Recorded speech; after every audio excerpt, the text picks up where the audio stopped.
Hey everyone, and welcome back to the Mytime Sports Show. I'm your host David Andron, along with co-host James Gamble. Today, we want to talk to you a little bit about the sixth tool of the evaluation process and the scouting network, and of course that's the mental makeup. And then we're also going to talk about different body types and biomechanics that we look for as an evaluator. James, welcome back, and thank you for your time. Thank you. This is one of my favorite things to talk about. I'm a big believer in it. The sixth tool, you call it the mental makeup, I call it it. If somebody has it, because if you're slow, we talked about this in, our last sessions that we had done, and we talked about the 5 tools. Well, if you have the 6th tool, you're going to notice all of the 5 are going to get better because you have it. It is something that's very hard to put a definition behind, but it even goes into a biblical thing, because all coaches talk about how if they had this, and they'll try to give them something. And I went, yeah, God gave it to you. That's in the Bible. God gave it to you. If you have it, and we can try to nurture it, but if you have it, the rest of your tools are going to consistently get better. Your foot speed's going to get better. You're going to get stronger. You're going to throw harder because you have this just something inside of you that is character driven, I'm sure, integrity, all these things get wrapped into it. And we all try to define it. But I just said it again, it is it. It's that the makeup is this mixture of what makes people great, not just in sports, but if you have it, you can be successful in anything in life. It's going to drive you, this driving motivational thing. And so in the mental makeup, when you and I, you sent me what we were going to be talking about, and I was like, wow, this is a great, great topic because it gets into something way more than the physical attributes that, you've talked a lot on in some of your books, is the mental side of the game. And I'm just going to give you an example, and people can go out there and try to prove me wrong. I'd like it. On the scouting side, a lot of times you're using a radar gun and you're measuring a pitcher's velocity. Okay. And there's the thought process of when a pitcher gets to 0-2, he's going to really cut it loose. So they're measuring, and then they want to say this on the 0-2, he threw it as hard as he could. Yes, he might have. A lot of times they muscle up and the velocity actually goes down. I'm a big proponent of looking at the velocity of a 2-0 fastball. Let me explain why.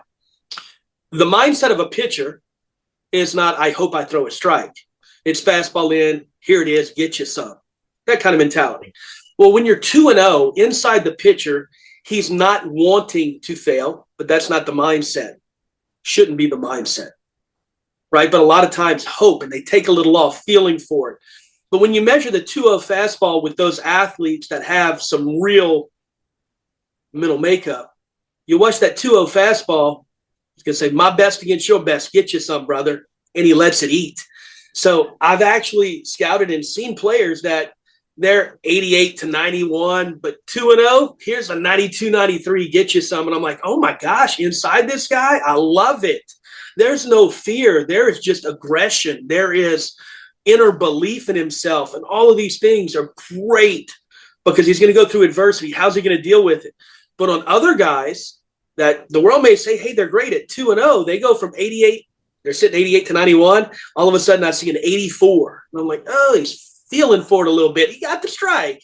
But how's that really going to play when he gets screwed by an umpire? It's going to happen. So mental makeup's really important. Maybe you can elaborate a little bit more on the mental side. Yeah, I mean, the sports psychology side, one of my, favorite things to discuss and talk about. I've written several books about it. The problem with society today is we're full of entitlement. We're full of, just mental weakness. It's a challenging society we live in today. I have people all the time telling me, hey, I have this player and he's super confident. He's got a lot of confidence. Well, there's a lot of fake confidence out there.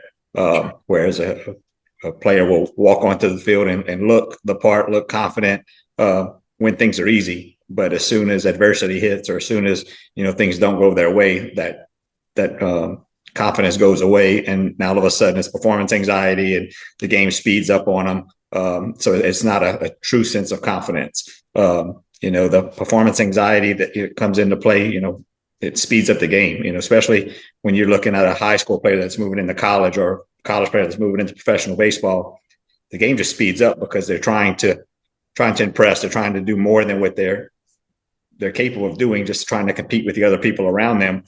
And once the game speeds up, you're beat, and if you don't know how to slow it down mentally, through breathing techniques and through different ways of kind of slowing the process down between the ears, it makes the game challenging. We want to make sure that we're recruiting players that have that mental makeup, that's not fake, that they can take the ball in the ninth inning of the World Series or the championship and be that guy that, hey, he's got it. He's going to close the door for us, and not that guy that walks into the field. Hey, I'm the best player in the world, and then can't compete when the game's on the line. You know what I mean? Absolutely. In fact, I went out and I got to see there's a high school coach that I become friends with, and one of the things that I like is how challenging he makes it, which the whole world is not ready for it. With him, I love it that I go out there and he's got loud music that you don't like right behind the pitcher. People lined up, they're hollering. He gives a count, and the pitcher has to deliver a pitch, and there's punishments or consequences, let's call it, because you can't use punishments. You'll lose your job if you don't perform. And what he's really doing is he's trying to create a mindset so that when he gets in a tough situation, it's not going to be as tough as what they're putting him through right now. And he pulls that from, and him and I talk quite a bit. He reads a lot, I do as well, is on like the elite training of, say, a Navy SEAL. Do you think the live missions they go on are tougher? In fact, no, the training is so tough that they're just executing when they get into the real thing because they have practiced so thoroughly for so many months. They have been through so much. We used to do that. Now, like you had mentioned, culture's become a little entitled. We don't want to put kids through stuff, and we need to. We need to challenge them. We need them to go through tough times because it creates those, tough men. Right. And to do that, we got to put them through some stuff. I get asked all the time because now science is showing that pitchers, if you run too much, it's not a good thing. And you're probably right. But I came from the era where our coach, if you were a pitcher and they didn't have something to do, let's go run. We ran a lot, like 3 miles, go hit the pad, they called it. Golly, it made us mentally tough. I'm not going to say we loved our coach back then, but when we went into games, we thought it was like going to war. You weren't going to beat us. I'd run against a track team back then. Our guys were just so mentally tough because of the physical things we went through. And the culture's changing so much that we want all the glory without all the hard work. We want the baby without the labor. We want the front row seats, but we don't want to have to earn the money that it takes to sit front row when we really have nosebleed, economies. And I'm like, come on, guys. So I really think this is a big tool that is undervalued, that's underappreciated. It is just one of the biggest things that makes the elite great. I've read books, I've watched movies and specials. All of your greats have this, the Kobe Bryants, the Michael Jordans, the Wayne Gretzky's. They have this 6 tool. They've had it before. They had the 5 tools in baseball, or the number of tools you have in basketball, which I don't know. But they have the 6 tool in baseball. So no matter what they do, you could have put Kobe Bryant in soccer. He was going to be a stud. Just going to happen. Right. No matter what he does. Yeah. And one thing I want to point out to evaluators and scouts, everybody's personality is different. So if you're scouting a game, you're scouting a player, and you see him being that rah-rah, dugout guy, cheering his teammates on and pumping everybody up, that's one personality type. And you can have a player that's sitting in the back of the dugout that doesn't say anything, just stays mentally focused on the game and looks more of a, some scout might say he's a selfish individual and not a good, confident player, but that's just, he might be an introvert. He just comes across different from the mental side of things. And I'll give you an example. Me and my son are total opposites. I was blessed with speed. I didn't have to work real hard. I could run back in the day. I didn't have, his arm strength or his power. But I played for the accolades. Like, I wanted to be that rah-rah guy. I'm an extrovert. I get energy off of people. I get energy off of, fans, things like that. So I always wanted to be in that spotlight. So when I came up in the bottom of the last inning, I wanted the bat in my hands. I wanted to make that play. Drake was different. Drake played off of, he played with a chip on his shoulder because everybody was constantly telling him, you can't do this. You're too small to do this. You're not going to play past high school. You're not going to play past junior college. So his motivation was totally different than my motivation. My motivation was for the accolades. His motivation was to prove people wrong. I tell players as much as possible, I use the analogy, try to be the bird. Try to be the same player, whether you're getting praised or you're getting criticized. That's tough to do. And it's tough to find players that are able to do that. When I say be the bird, I mean, I wake up in the morning at 6:00 in the morning, the bird outside, singing, making all this noise. To me, it's annoying. I'm like, man, I wish that bird would shut up. It's driving me crazy. It's stressing me out. I just want to relax in the morning. But the bird doesn't care. The bird is going to keep singing or doing what the bird does, no matter how much I criticize it. Whereas my wife wakes up and she says, "Oh, the birds, I love the bird. It sings, it's peaceful, it's making my day start off great." The bird doesn't care. The bird's going to keep being the bird, no matter if my wife praises it or if I'm criticizing it. Absolutely. When we're scouting players, we want to make sure we're looking for those same type of things and understand that there's no cookie cutter model of the mental makeup of an athlete. I mean, there's different personality types, there's different motivations. We just want to make sure that, when it's clutch time, that you have the guy in the box or on the mound that, can fill those shoes and be in the right mindset at that moment. It doesn't take a cheerleader in the dugout to know, okay, he's a leader. He's a competent player. Because it may be somebody that's totally opposite and quiet and just wants to focus on getting the job done. Sure. Totally agree. Next thing I want to talk about kind of is the body types and biomechanics. It's another thing as a scout. A lot of times people look at mechanics and think that, okay, that's going to be able to play at the next level. I see so many players that are robotic because they focus so much on mechanics instead of focusing on being athletic. When we talk about the biomechanics, we want to make sure that they're athletic. I mean, I've seen some pitchers at the high school level that actually stop in a balance position, to make sure their mechanics are good. Talk to us a little bit about the evaluation process when you're looking at different body types and just different athletic mechanics that we look for.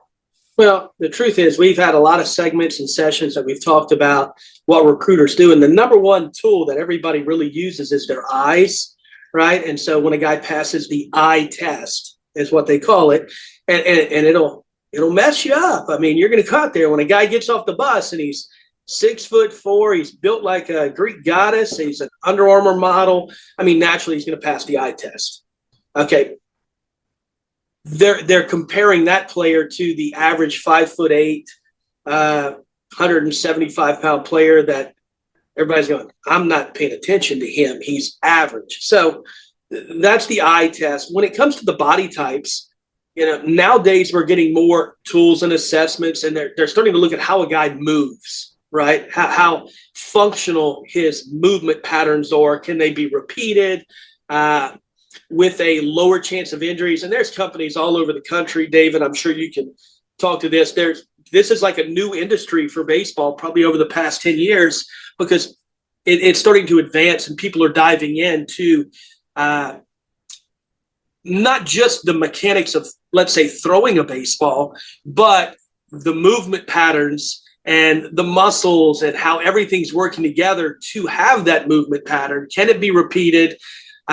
Is it efficient in the body? So much more time and effort's being put into that we're still going to continue to progress over the next, 10 to 15 years as long as we advance in it. But from a scouting standpoint, when you go out to a game, you want to see how easy a guy can make things look, right, without it actually being easy. So sometimes when you're watching a guy run, he doesn't look like he's putting any effort in, but he's really moving. Okay, he's covering a lot of ground and he's really fast.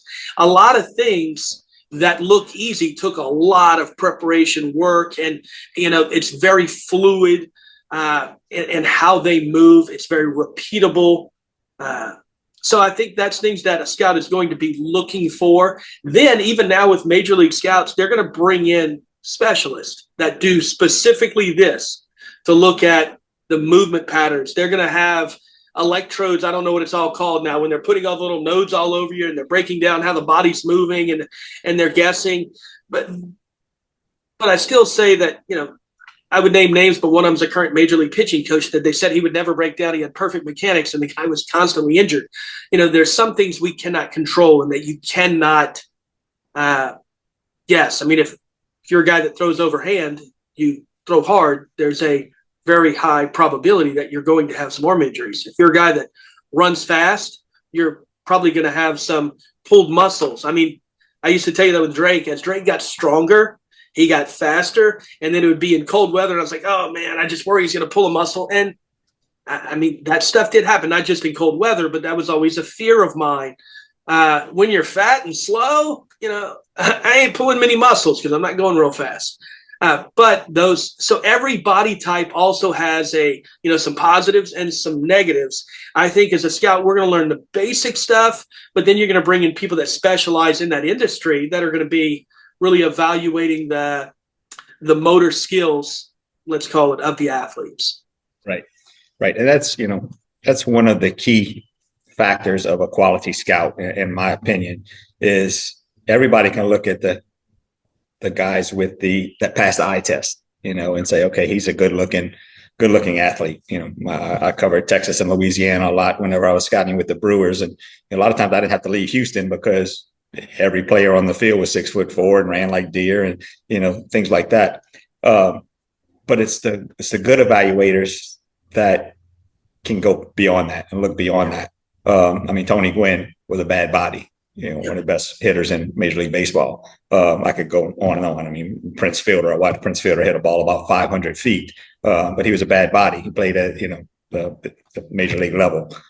There's a lot that come into mind that a lot of evaluators won't take a risk on that because, that's the first thing they say is, well, that's a bad body. That doesn't play at an elite level. You have to go beyond the eye test and see what tools they actually have. And I mean, Prince Fielder's dad, Cecil Fielder, he was a big old man. And I played basketball with him. I played golf with him. He was athletic. And when you look at him from a distance, you have no idea that, he could play like that. But I mean, basketball is probably his best sport in college. He didn't get picked up by Division I school, so he decided he was going to play baseball instead. But yeah, I mean, and I'm sure you have plenty of those stories as well. Just players that you have to go beyond the eye test to actually figure out if they can play at that level. The deficiency that someone may have is actually one of helped create the asset or the individual differences for that athlete. I mean, so you have to, in other sessions we've talked about seeing guys a lot of times, we have to go beyond the eye test because the eyes will make mistakes, meaning, right. We earlier talked about a pitcher named Craig Taxi that he passed the eye test. Every scout I know, if they watched him in a bullpen, would write him up, turn him in, and fight for him. Mm-hmm. But if you'd watch him in a game, put a little bit of traffic on the bases, put a little pressure on him, it'd be, oh my gosh, yeah, we've got some mental work to do. Again, great athlete. Yeah. Great body. Yeah. But I think the expectations were not realistic based on not knowing enough about that athlete. Yeah. So it's not just, I know we're talking about body types and the bodies and when you're out there seeing a player, you want to see how much effort it's actually taking to do a certain task. I mean, you mentioned Tony Gwynn. How effortlessly did he swing a bat and get barreled to baseball over and over and over again? It was so repeatable and so easy for him. Okay, but you had to get beyond the body that really wasn't working for you and all the negatives, because the industry, that's why I talk about pure affirmation. The industry's beating him up in today's world. They're like, he's not in shape. But God, how easy was it? I mean, he can put the barrel on the ball forever. I mean, guys like Wade Boggs that struck out 10 times in a year? Yeah. Okay, who does that now? Name a major league player that struck out less than, that had 500 bats and struck out less than 50 times. Good luck. Right. Okay, right. So I do like when we're teaching these scouts and evaluators to go beyond what your eyes are telling you. You're going to use them, absolutely, because that's the first thing we all use. But then we're going to really dive deep. We're going to get into, the physical. We're going to get into the mental. We're going to get into the character of the athlete. We're going to find out, does he have that it? And when they have it, they're constantly going to get better. They're going to constantly try to get more efficient in their deliveries. They're going to make adjustments, and they're going to be able to take the information from the specialist to move more efficiently. Look at some of the guys now that are, pitching into their 40s, because those guys have it. They're also got a lot of tools, but they've almost reintroduced their pitching because they've taken information that they've gotten from new technology, new motor skill, and they're putting it all together, and they're able to do it. These are special people. Yeah. So, yeah. And I mean, I'll talk about a few pitchers that that I coached in professional baseball. One, Andy Groh, left-handed pitcher from UL and Lafayette. Yeah, best pickoff ever. Pitched in the College World Series as a freshman. I think he peaked out at 79 in the College World Series. In professional baseball, he was one of my starters, and topped out at 83. And I mean, topped out at 83. He pitched at 80, but he had a 55-mile-an-hour changeup that would just tie people up. But when he was on the mound, I knew we had a chance to win every time because he was that bulldog. And the other guy I'm going to talk about is, my closer, BJ Litchfield. He threw submarine, but he topped out at 83. What closers in professional baseball throw 83 miles an hour? But he knew how to hold runners. He knew how to, had a big league slider. He knew how to pitch, but he had that mindset that, if we're up by one in the ninth inning, I give him the ball and say, let's go celebrate. This one's over. He had that compete tool, man. He did. Yeah, exactly. But those guys, again, when you watch them in a bullpen, you're not taking a chance on them. You have to know their mental makeup, and you have to watch them repeatedly and know that, hey, they got the mindset that, they only throw 83, but in their mind, they throw 105, and, it might be 5'9", but in their mind, they're 6'4". Those guys are fun to watch at that level. And as a scout, if you give up on that just because, hey, I watched him, throw in a bullpen and he only threw 82, you never know what level those guys can go to. So you have to really be able to evaluate, long-term, not just, hey, looking at the eye test and the body makeup. Again, as a major league scout, it's different. You can lose your job when you take risks on those type of things, but not everybody that's taking this course or that we're talking to is going to be major league scouts. We're just trying to build credibility amongst evaluators to where, all these people that are volunteering their time are working hard to help players reach their full potential. We want to give them the tools and the knowledge to be able to advance their career and help these players advance to their highest level possible. No doubt. Totally agree. Glad to be a part of what we're doing here through the certification process, the education aspects of trying to teach people, how to scout, how to recruit. And I'll just end with, a little bit of a true story. I was just talking to a player that was released out of AAA. I'll even say it was with the Orioles, and the information that was getting passed down. I think, at times if you don't have clear communication, you can have miscommunication. And some of the administration in the Orioles was telling me, he didn't throw hard enough. You're not throwing 98. He's 92 to 96. Oh my gosh. Okay. That's terrible. And was pretty successful. So, my comments to him were, now he's no longer with that organization. It might've been a blessing. You need to find the right one. The number one, I always push this GHO is what I call it for pitchers, because it's not a real analytic. It's called getting hitters out, because I think any coach, you've coached before, every coach, whether it's high school, college, minor league, major league, they want pitchers that are going to go out, get 3 outs as quickly as possible, and come sit down. That's the truth. Now, we've got a lot of people that are looking at how he got people out, why he got them out. That's after the fact, right? As an evaluator, when you were talking about like a BJ Litchfield, you learned him enough that you had this confidence in him because of those, not just his physical, but also his mental makeup. I'm hoping that in time, we as an industry start putting some more back on the scouts and holding them accountable and letting them have that breathing room to make some decisions and opinions that are outside the realm of just analytics, if that makes sense to you.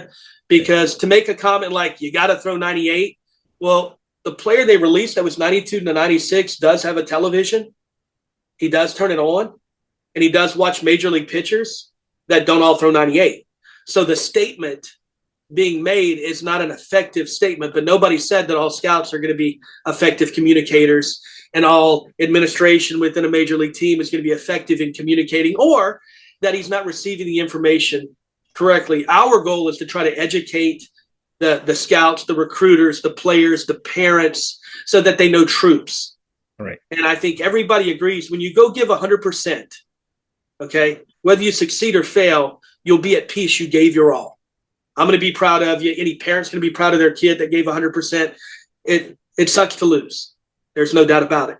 But when you go all in, you gave your 100%. There's nothing more. Right. So I don't even have anything else to add, but I just wanted to throw that in there because it's real life. It's real Major League Baseball. It's currently happening. And, at times I think the effective communication can go a long way, especially with kids that are succeeding. You're talking about a guy that, in AA had a 3.5 ERA. He's succeeding. Let him have a 7 and tell him you're no good. But at a 3.5, don't say you don't throw hard enough when I can pull up yes, we can do the average velocity and take the total number of pitches, but let's pull up the lowest velocity. I promise you it's under 92 miles an hour. I know it is. Yep. Pull up Baseball Savant. You'll prove it right. So you can't put a hard, you have to. When Fernando Valenzuela came back to the big leagues when he was older, when Jamie Moyer was 50 and he did it, he wasn't throwing 94. You had talked about in an earlier segment Greg Maddux, and everybody says, my son's like Greg Maddux. Greg Maddux was a flamethrower out of high school. Okay. He did throw 90 plus back in an era where that was a big number, but then he learned more. Right. And the goal was getting hitters out. And if everybody would start pushing that statistic, GHO, it'll guide ERA. It will guide every single statistic in the positive direction. So I'm just throwing that out to you. I know that's one of those quirky things that I made up, but I did it years ago, and it tracks, man. Getting hitters out, number one, analytic, everybody should go after. Yeah, I love it. Love it. And I want to leave our listeners and watchers with, don't be afraid to fail. That's one thing I think a lot of scouts and evaluators, they won't take a chance on a player because they don't pass the eye test, because they're afraid of failure and afraid that, it may not work out. And then at the same time, the opposite end of the spectrum is don't oversell. We have a lot of high school coaches and college coaches that oversell their players and, give false information. So you got to find that balance to where you're comfortable taking the risk on a player that you like, without overselling them and without making up false information. You can think of every successful business in this world, every successful athlete, they all have stories of failure because they tried and they failed and they overcame. So it's the same thing as a scout and an evaluator, try your best, give 100%. At the end of the day, you sleep well. If you gave your all, you're going to fail, you're going to miss, but you still got to wake up and do the job again tomorrow. So again, thank you for your time, James. Appreciate you. And, we'll be back with another segment in the near future. Y'all have a great day. You too. Thanks. Bye.